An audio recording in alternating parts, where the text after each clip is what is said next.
Yan. Katahimikan by Dagger Dion. Right. We're already on our final segment for today's show. Ito po yung kay Ate Kini, which we all call Kini's Corner Enhanced. So, as I said earlier, apologies from Ate Kini. She's actually out of town for a prior engagement. So, she's sending her apologies. Pero nakikinig po siya ngayon. Right. So, ano po yung content ni Ate Kini? So, ang title po is How to Have a Winning Mindset. Ayan, magandang motivation po. A winning mindset is about resilience, focus, and determination to keep growing despite obstacles. It's not about being perfect, but about constantly improving, adapting, and striving for excellence. So, how do you cultivate a winning mindset? So, Ate Kini enumerated 10 uh, uh, uh, 10 winning mindsets. So, number 1, believe in yourself. So, confidence is key. Remind yourself that success is possible. So, believe in yourself. So, maniwala ka sa sarili mo na kung kaya mo, kaya mo. Kung hindi mo kaya, aminin mo, hindi mo kaya. Huwag mo nang kailangan i-impress yung ibang tao. Kung alam mong hindi mo kaya, huwag mong gawin. Number 2, set clear goals. Set clear goals. Have a vision and break it down into actionable steps. So ito, lagi namin ini-emphasize, lalo na sa segment Ate Kini about motivation. So, have a vision and break it down into actionable steps. Ang isang example na hindi klarong goal, yung manalo ng loto. Wag yun. Sana manalo ng loto. Hindi achievable na goal yan. Trabaho ka, yun. Work diligently, hard, and then find better opportunities if need so, then, Minsan kasi, isa sa mga factors na nagiging detrimental, by the way, so ito segue lang, is yung culture of loyalty po ng mga Pinoy. So, di ba, sanay po tayo niyan. Kasi, pag napakabait po ng amo natin, o yung boss natin, napakabait, ayaw mong iwanan kasi komportable ka masyado. Kasi napakabait eh. Pero, hindi ka naman nasasahuran ng tama. Underpaid ka ba? So, ako may naririnig ako, mga example dyan. Yung sweldo ng mga workers po na Pilipino, ang layo sa sweldo ng mga Kiwi who is doing the same job. Yan, totoo talaga yan. Dito, lalo na dito sa Wairarapa, talagang nakikita ko. Bakit kung Pinoy yung driver, ganito lang yung sahod. Tapos yung Kiwi na driver, ang laki ng diferensya nila. Ako, maintindihan ko kung halimbawa sabihin natin 3, maybe $5 per hour yung difference, parang ano ko pa yan. Parang tanggap ko pa yan na difference. Kahit may pay disparity siya. Pero $10, 15, the most I heard was $20 difference per hour yan per hour. So ganun ang difference ng sahod ng dalawa. Tapos they are actually doing the same job. Ibang usapan na yun. Para yung pagod eh. Porke Pilipino tayo. Diyan yung discrimination po mapasok yung sa content ni Rika. Pero, when you set clear goals, sabihin mo lang din yung boss, bakit yung kasama ko, halimbawa si John, ganun. Yung sahod niya, mas malaki kaysa akin. Hindi pa pwedeng ma-increasean yung akin para makatulong naman ako. If you're being honest, baka sasabihin niya, sige, taasan natin, pero hindi ganun kalaki ha, yung mga ganun. So, and then you stick on, you stay with that company. Pero kung halimbawa, merong nag-offer na job sa'yo, na malayo talaga diferensya ng sweldo mo, and then you're actually doing the same role, applyan mo na yun. Kasi, malaki yung difference eh.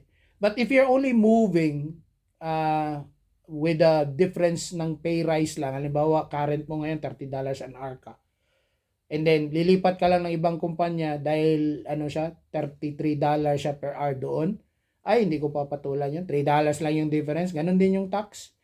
So, mas maganda kung halimbawa, magtatrabaho ka, $30 ka ngayon.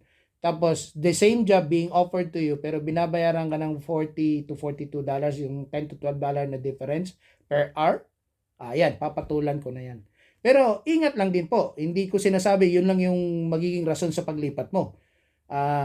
Like because you're setting a particular goal. Tingnan mo rin yung work environment nung lilipatan mo. Baka pangit pala. So parang hindi worth it yung $12, di ba? Kung ganun lang ba din yung pahirapan din pala doon, mas worse pa yung worse pa yung tawag nito, yung grupo or yung working culture doon, hindi magstay ka na lang muna. Maghanap ka lang ng ibang na rin na mag-offer ng same amount. Parang ganun. Right. So yun yung clear goals. Number 3, embrace challenges. Ito, hindi masyado sanay yung mga Pilipino nito. View problems as opportunities to learn and grow. Pag problema, deal with it. Pag hindi mo kaya, humingi ka ng tulong. Huwag kang mahiya na humingi ng tulong. So that's what's really important. This is how you take on a problem to take it as an opportunity for you to learn and grow. Kasi alam mong hindi mo kaya humingi ka ng tulong and then tinulungan ka. And then next time, if you face the same problem, take it as an opportunity. May natutunan ka na in the past eh. So yun yung ibig sabihin po ng embrace challenges. And then develop discipline. Success requires consistency. Follow a daily routine that supports your goals. So, disiplina lang po. Ayan, standard. Self-explanatory po yan. Number 5, learn from failure. So, same din ng embrace ng challenges. See setbacks as lessons, not roadblocks. So, ayan, self-explanatory na rin yan. Stay positive is another. Surround yourself with uplifting people and inspiring content. So ang ibig sabihin ng stay positive is hindi lang yung mindset mo positive, dapat din yung environment mo around you should be positive as well. So kung halimbawa nasa isang work organization ka na walang nakikialam, yung halimbawa, hindi ko problema yan, yung mga ganun na mindset, ay hindi siya maganda. Dapat magtulungan kayo. Lalo na yung may mga organization na magkasama-sama yung mga kapwa Pilipino, magtulungan kayo. Importante yan. Kung not unless ikaw lang yung nag-iisang Pilipino doon sa organisasyon na yun, sa workplace na yun, very challenging kasi isolated ka. Pero at the end of the day, kahit yung mga kiwi mo na mga workmates, pag may problema, kalapitan mo yan. Tutulungan ka rin yan. Yan yung kagandahan din ng mga kiwi. Mababait din eh. Tutulungan ka talaga nila. Minsan pag nakita nilang nahihirapan ka na nga ikaw pa yung lalapitan, are you okay? Tinatanong ka pang ganun. So, when it comes to attitude or being friendly, hindi lang Pinoy ang friendly pati Kiwis. Napakabait po ng mga Kiwis. Right. Number 7. Ito. Number 7.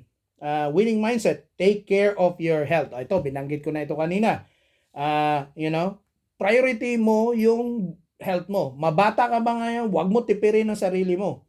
So, physical well-being affects mental resilience. So, yun yung sa winning mindset ni Ate King. Huwag mo isakripisyo yung physical health mo kasi na maapektuhan ng ibang bagay. Lalo na yung mental resilience mo. Excuse me. And then number 8, practice gratitude. So, anong ibig sabihin nito?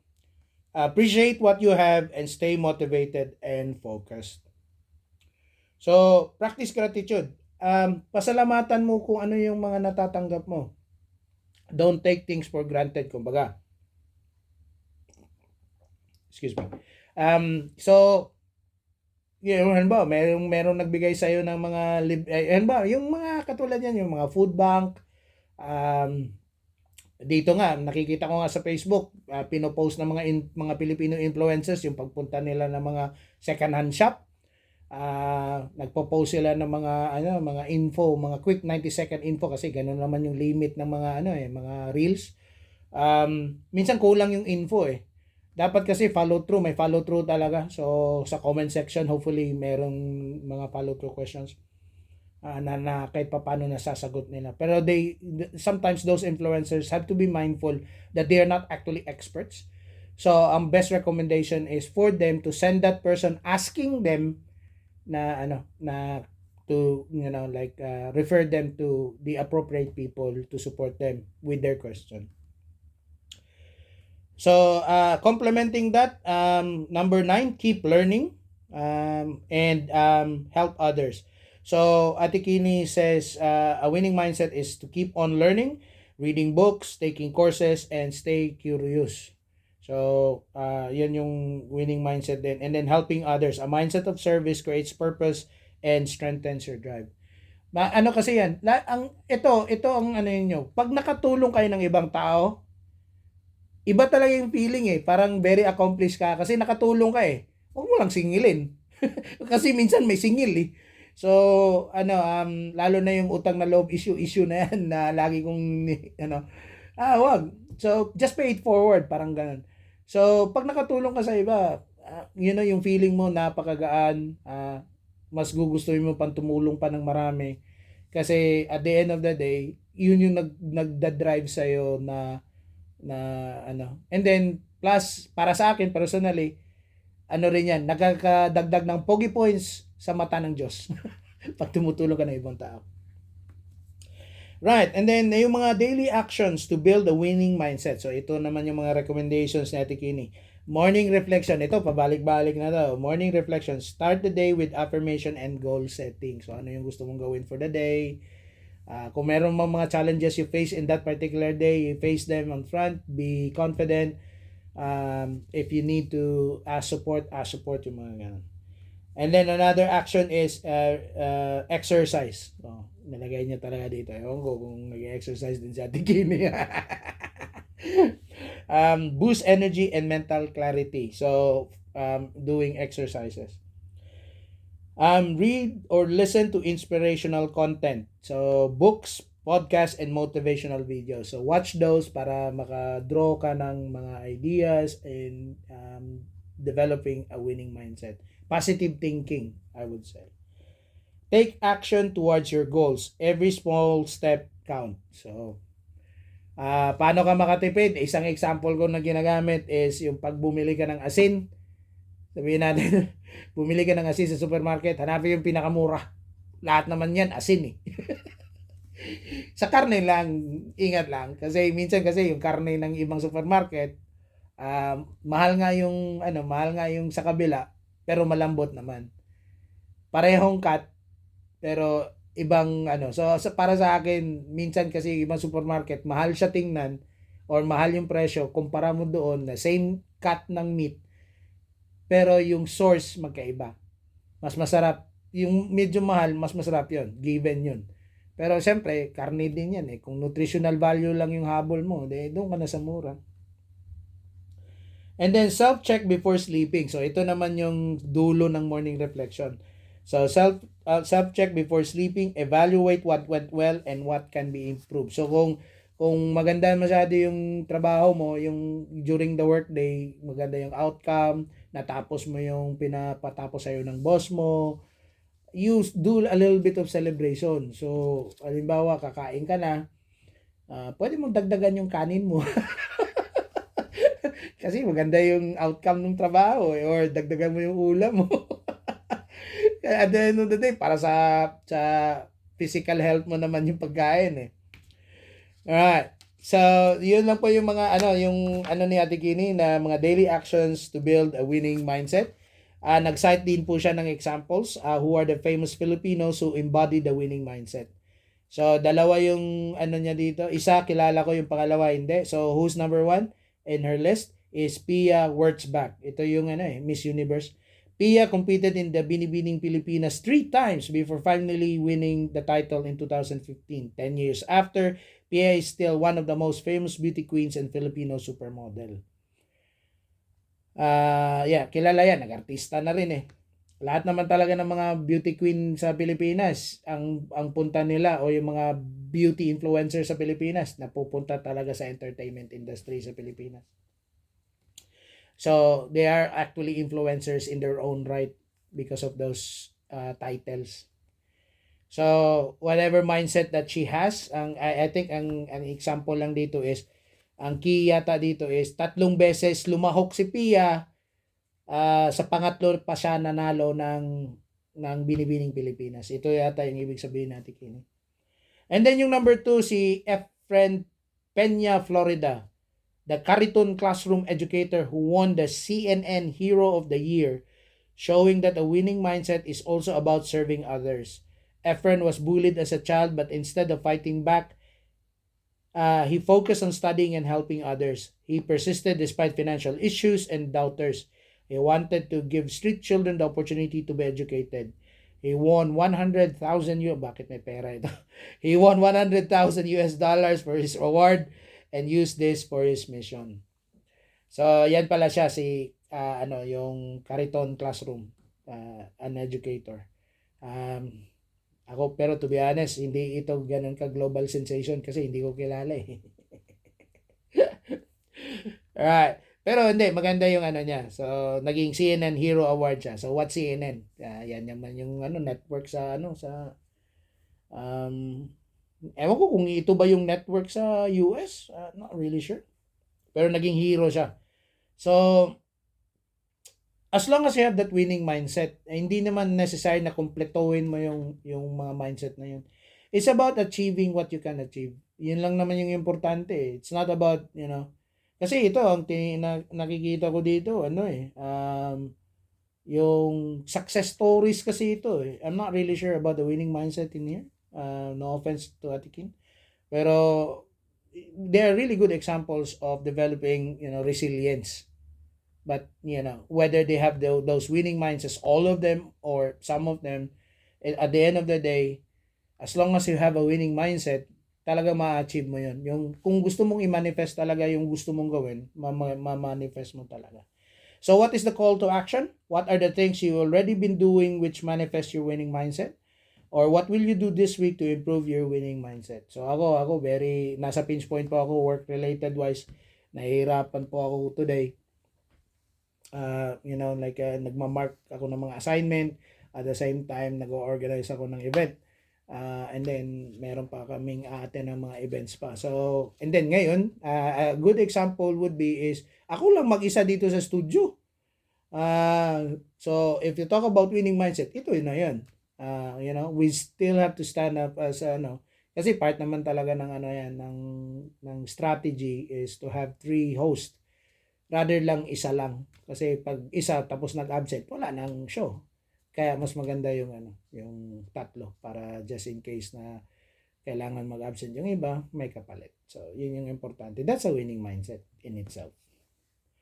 Right. So, I mean, it's really good that we have this motivation provided by Atikini. It's really important to have such inspiration. Because that's the only way for our kababayans to actually have a clear understanding of what they need to do to be successful in life. And then yung mga when it comes to other stuff, what type of goals that you want to achieve, kung bata ka pa, financial freedom man talaga yan, pero I don't believe in financial freedom at all. Habang buhay ka, kailangan mo talaga ng finances. Hindi ka mabubuhay kung walang financial at the end of your life, whether it's you're no longer working or not, kailangan mo talaga na mabuhay na may financial na support. So that's probably one of the strongest mindset that we have. Just make it positive though, hindi naman nag-ambition tayo ng maging mayaman, yung mga ganun. But if one of your goals is to become a millionaire, then do it. Yun yung gusto mo. Hindi yung yung kung ipahiwatig, yung magpa-humble effect, yung yung pa-humble effect ka na and yet ang mo halos lahat ng galaw mo may equivalent na pera. Ako meron akong ganun na mindset. Every move talaga may financial equivalent yan, but not necessarily na kailangan mong anong tawag nito? Yung i-monetize or i-convert mo para kikitain mo. No. Pero may yan. Ang point of view ko lang is every move you do, meron talaga siyang parang equivalent na financial. So, yung even volunteer work. So, from the word volunteer, wala kang bayad, 'di ba? Kasi volunteer siya. Pero yung binigay mo sa kanila should be compensated in a way. So, yung time or kung hindi ka man mabigyan ng financial like monetary return or benefit, recognition, for your all your efforts, or ang pinakasimple talaga is yung gratitude, pag tumulong ka. Minsan nakakalimutan din yan, parang feeling din ng iba na na parang obligado bilang isang volunteer, obligado kang tulungan yung mga tao. No, it's not. Pwede ka namang huminto bilang volunteer, sa totoo lang. Right, so what is really important though as motivation is you have to have that winning mindset according to Ate Kini. So lagi nga yan na i-reinforce ng mga show namin every time. So malapit na po tayo magtapos. So maraming salamat po sa inyong lahat sa pagtangkilik at pakikinig sa show po namin, Fiesta Werarapa Pinoy Radio. Today's date, April 7, week 14 na po. So thank you so much for listening.